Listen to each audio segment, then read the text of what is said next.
This week's Piltch Point with Avram Piltch is proudly powered by Monster Products. The headphones on my head right now, the Monster Elements, available in on-ear, over-ear, and in-ear as well.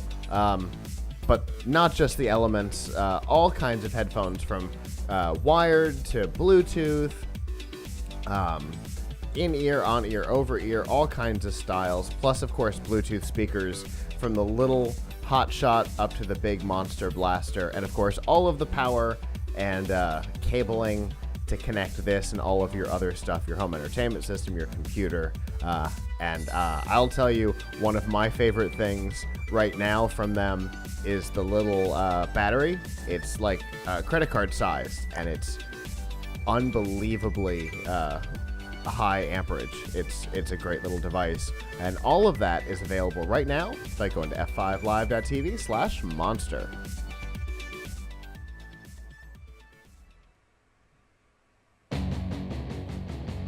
And of course, that music means that it's time for the Piltch Point with online editorial director of Laptop Magazine and Tom's Guide, Avram Piltch. Avram, we are in the season. We are. Knee deep in the season at this point. Yeah, no question. And obviously, gift buying is the topic of the season. But, you know, we've talked deals, we've talked laptops, kind of our normal topics, but you've got some more interesting stuff this week, right? Yes. So, you know, I think a lot of people, particularly if you're of a certain age, you really have some nostalgia for the things of your youth.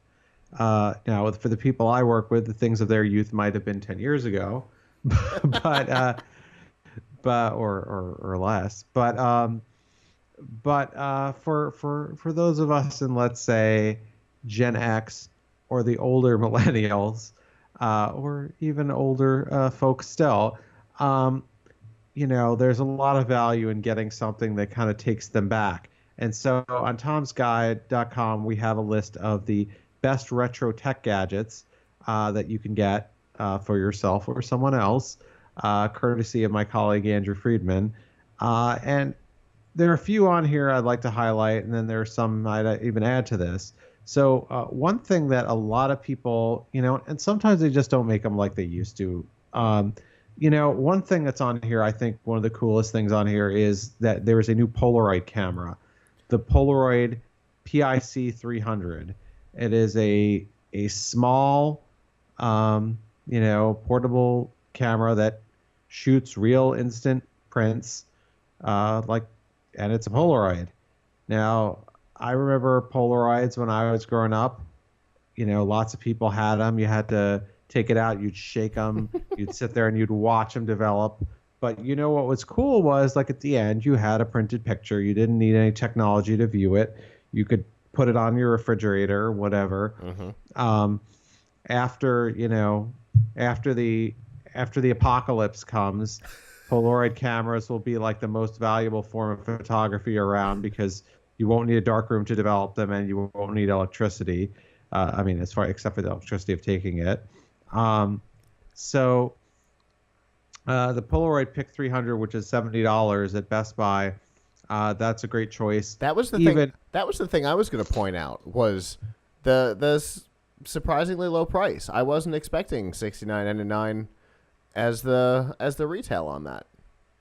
Yeah, it's not bad, right? I mean, it's pretty good. On the other hand, you know, you can buy a smartphone for $200 and take photos with that, but they're not Polaroids. And then then carry around a $80 HP portable photo printer. Yeah. I mean, you know, it's getting it on print that is the really cool thing, and I think people will have a lot of fun with that. If you want to go back and play the games of your youth, and you want to play them on something that is like the game console of your youth, rather than trying to do an emulator on your phone or an emulator on your PC, then the SNES Classic is a great choice. That's $80 on Amazon, and that lets you play. It comes with 21 games. It comes with 21 games built in, so you can play Super Nintendo classic with real style controllers. But it is actually hard. It is a little bit hard to come by. Apparently, there have been some shortages of it. Just like with its predecessor, the NES Classic, was hard to find. This one is too. Now, if you go back even further to say my youth, the game that you might want is the Atari Flashback. Yes. Now, the Atari Flashback, there's now have the Atari Flashback 8, which is the only one worth getting, because last year my wife actually bought me the 7 and we had to return it because it came with wireless controllers that did infrared. Well, infrared for a controller is a joke. Like you're trying to move and like 1 out of every 5 times you move, it works. Like you can't play any kind of game without, even an Atari game. But now they've upgraded to 2.4 gigahertz wireless on the 2 controllers that it comes with. It comes with a whole bunch of built-in games, and I believe there's an Activision edition that comes with some of the Activision games like Pitfall as well. But they're all built in. There's no cartridges, so you have to look at the game list to make sure that it actually has the games that you want to play. However, the thing that's interesting about the current generation of mini consoles that come from I can't come up with the name of the company. The company that At Games that produces the hardware is both the Sega and the Atari version will play the original cartridges as well. So if there's a game missing and you happen to have the cartridge, you can still play it. Oh, really? How cool is that? Now, I don't have the cartridges, but there's always eBay, I guess. Indeed.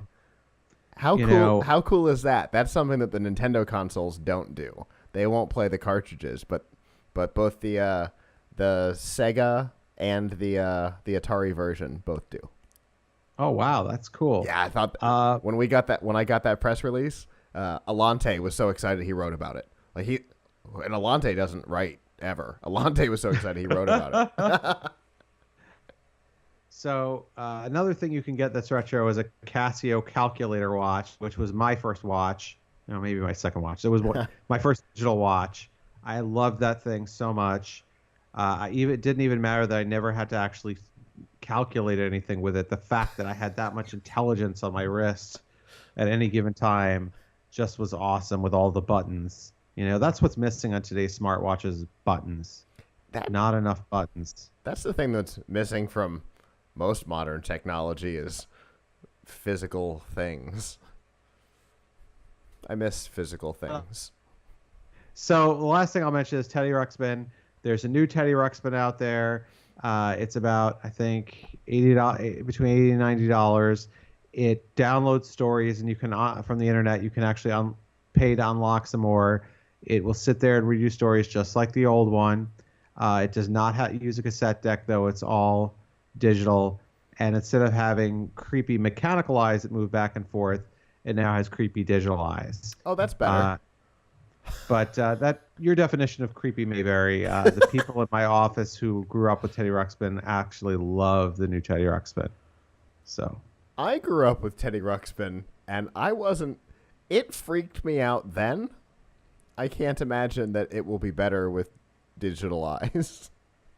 I'm morally opposed. Forgive me. I'm morally opposed to robots that read your kids' stories. I'm morally opposed to it.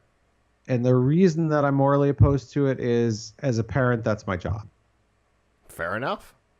You know, it's bad enough how much my son gets from his tablet and from TV, but if someone's going to sit there and read to him, I'm going to sit there and read to him.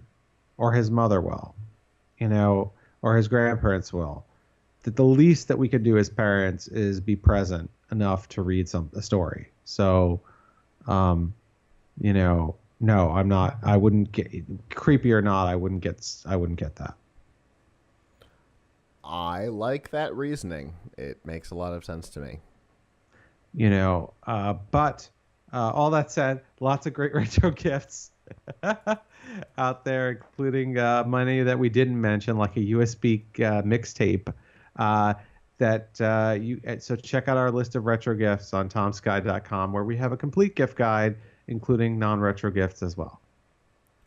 And before we end this, I want to say that the thing that I didn't know happened, we were talking about it before the show, that I found most interesting was that the Guardians of the Galaxy Volume 2 soundtrack came out on cassette.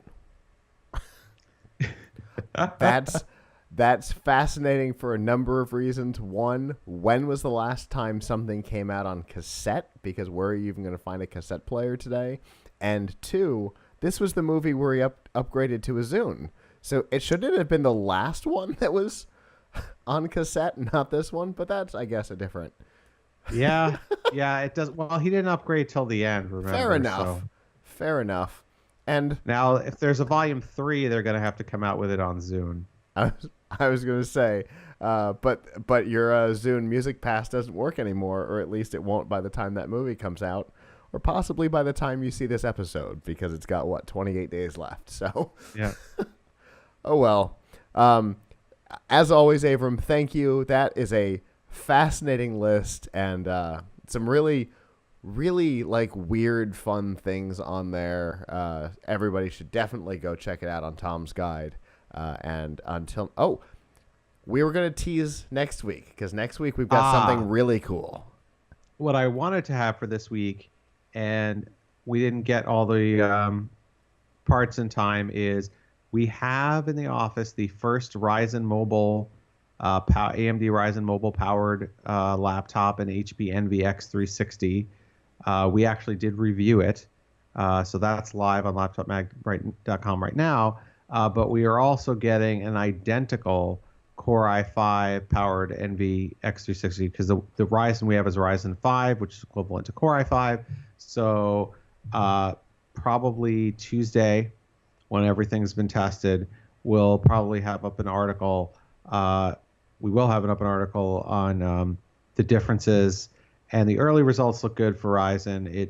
It did almost as well as a Core i7, so now we have to see how it does. A Ryzen 5 does against an apples to apples Core i5. Sure.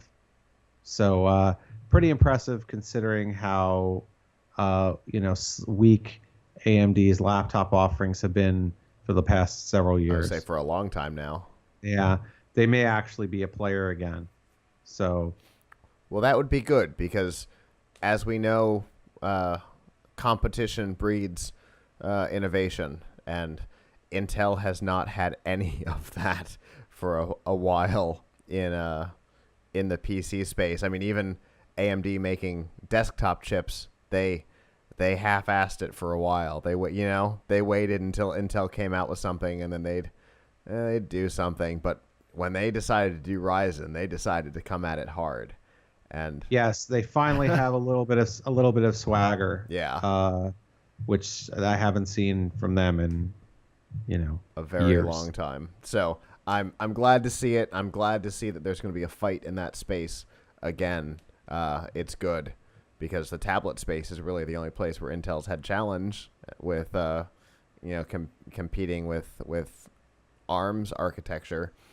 So I'm glad to see there's some interest happening there, and I can't wait to see the results and to talk about them with you next week.